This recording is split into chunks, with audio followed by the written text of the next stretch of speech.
Wendy's up next. Wendy from Wisconsin. How can I help? I am absolutely, can't imagine how grateful I am to speak with you at this moment. I'm calling in regards to, I'm age 35, and I'm interested in healing cystic acne and balancing my system out in regards to digestion and elimination. And I have a very mysterious, mysterious deep cracks, just two that appear on the inside tops of my nostrils of my nose, and they go away, they come back, they go away, and at times I'll get an itch in my nose, and it brings tears to my eyes practically. And I don't go to doctors. I've downloaded 2 weeks ago when I first heard about your show, the Good Food, Bad Food list, and I am gluten-free about 99.5%, and as of getting your list, I'm just going to nix it completely. So you've got my vote on that one.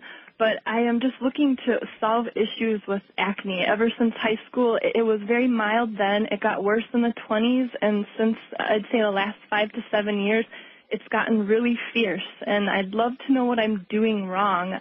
In regards to gluten, it slows down my elimination, and it's a disaster area. I am intuitive about my body, so I know that for certain. And as far as dairy goes, I get all the symptoms of a cold, which is why I've avoided it for years. But I'm just looking to balance things out, and I'm so happy. With a lot of gratitude, let me send it your way, please. Okay, all right. Well, don't hang up yet. Are you blood type O? I'm actually B positive. Okay, B positive. I never would have guessed that. Okay, good. Oh, wow. And I got a couple questions for you. How tall are you and how much do you weigh? I'm 5'7", and I weigh about 162, and I'm fair. You know, I'm more on like the Norwegian, French, Polish, German side. I'm originally from the Milwaukee area, and really happy to hear that I might come down from the top of the state all the way to see you. I can't believe you'll actually be here in our state. Yeah. So check that out at fireyourmdnow.com. We have a calendar of events. I will. We're everywhere all the time. Okay, all right, good promise girl. I will. All right, don't hang up. I got 2 more questions. Okay. So, do you get sleepy after you eat a meal?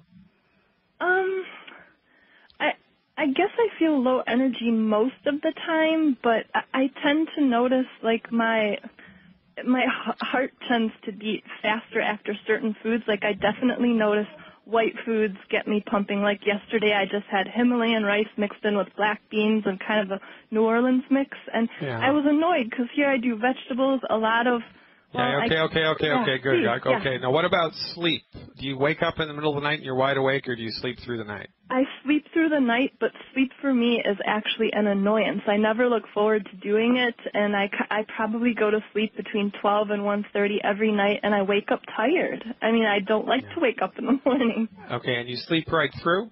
Yes, I do. I rarely wake up and I try not to drink water until or before 2 hours or after 2 hours. Yeah, okay, good girl. That's got nothing to do with it. Okay, so cystic acne is a function of 2 things. Cystic acne is a function of blood sugar that's out of control. There's too much sugar in your blood too much of the time, and when there's too much sugar in your blood too much of the time, it feeds the bacteria that are in your face, and your face is the largest locus of bacteria, on the outside of your body, because your face is rarely covered up, and it's exposed to the world, and the environment of the skin on the face is a really fascinating thing. But Can I ask Dr. Gluten one moment? It extends slightly down the sides of my jaw and even to the under jaw to the neck slightly, and then I do get it in the chest, and then a bit down the back, but that's healed a lot over the years. Okay, very good. So, all right, excellent. All right, excellent. So it's all blood sugar. It's related to blood sugar. When we see cystic acne, the first thing that we think about is blood sugar that's too high. Now, when there's blood sugar that's too high, it's going to feed the bacteria that are in your skin, and then the bacteria are going to grow and divide and conquer, and then you're going to get little acne eruptions, right? Now, one of the things that is also associated with this, especially in women, is inappropriate, funky, for lack of a scientific term, hormone levels, okay? Oh, wow. So what we want to do with someone with cystic acne who's a female is we want to support and promote healthy blood sugar levels, and we want to support and promote healthy cholesterol levels, and that's a relatively easy thing to do. Now, the cracks in the nostrils is probably a zinc deficiency. Wow. Could be sulfur-bearing molecule deficiency. Could even be related to dehydration. That's a hard call. But when the skin starts to crack anywhere in the body, the first, second, and third things that we think about are nutrient deficiencies, and in that arena, the first one is zinc. But we don't really need to worry about which one specifically it is. Maybe it's zinc, maybe it's copper, maybe it's selenium. I don't know. Does it matter? No. Do we have to do expensive diagnostic testing to figure it out? No. Do we have to, put you under a CT scan and give you 253 times the amount of radiation that's in one chest X-ray, which is what CT scans do? No, we don't have to do that. Why? Sure. Because what we do is lean on the wisdom of the body. The fundamental holistic belief that all of this is built upon is that the human body has the ability to be healthy, and it wants to fix itself. But, if you're putting diesel fuel in an unleaded tank, the car is going to run like crap, even if it's a brand new car. There's nothing wrong with the car. It's the fuel that's going in the tank. Well, it's the same way with the human body. So if you are unwittingly putting all the wrong fuel, all the wrong food in the body all the time, you're going to get problems. And in this case, it's cystic acne and cracks in the nostrils and lions and tigers and bears. Oh, my, right? Okay, so here's what I'm going to recommend that you do for 3 months. I've got the pen ready. All right, I want you to be 100% baked goods free. Okay. That means no gluten-free anything.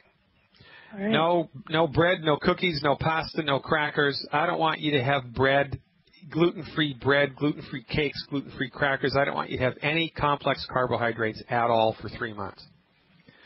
Zero tolerance for anything like that. The only exception to that rule would be rice. You can have rice, you can have millet, you can have quinoa, okay. You can have rice and beans, but I don't want you to have any baked food, okay? So no bread, no bagels, no pasta, no cookies, no crackers, even if they're gluten-free for 3 months. Understood. My life is fun because it's mostly deficient of that fun stuff anyway, so I don't... All right. Okay, good. So, yep, I'm on board. All right. And are you a big fruit juice person?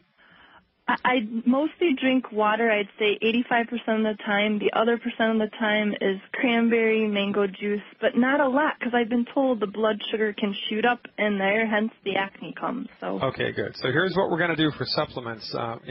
Per month, I'd like you to do... Can I ask one question? I am awful at swallowing large pills and capsules, and I have a fear of it. So is there a way I can mostly take things in liquid form, or else even break open the There's only one thing that you're going to have to take that's two things that aren't in, well, there's only one thing that's not in a liquid form, and it's selenium. Can I break it open and chew it? Yeah, but it's an eeny-weeny teeny capsule. You could get it down, no problem, okay? Okay, now, you mentioned the bowel problem. There was something going on with your gut? Yes, even when I am gluten-free, which is pretty much all the time, I maybe slip 0.5% of the time, like I said, and after seeing your list, no more. I'm never once or twice a day. I may skip a day. I mean, it always eventually happens, but I try to keep things moving. It's not fun. I know I'm gluten intolerant because it's not very fun passing things on. Yeah, all right, so I want you to get into the habit of eating 1 apple a day. Okay, I can do that. 1 apple a day with the skin. Yep, I always do. Okay. I don't care what kind of apple it is, a Granny Smith or a Rome or a Macintosh, 1 apple a day, okay? No problemo. The fruit pectin that's in the apple is a fantastic aid to digestion. Now, in addition to this, I want you to get 2 bottles, 1 bottle of Ultimate Enzymes. Take 2 of those before each meal, and 1 bottle of Ultimate Flora FX. Take 2 Flora FX before bed. Do the diet. Do that nutritional supplement. Call me back in 4 weeks.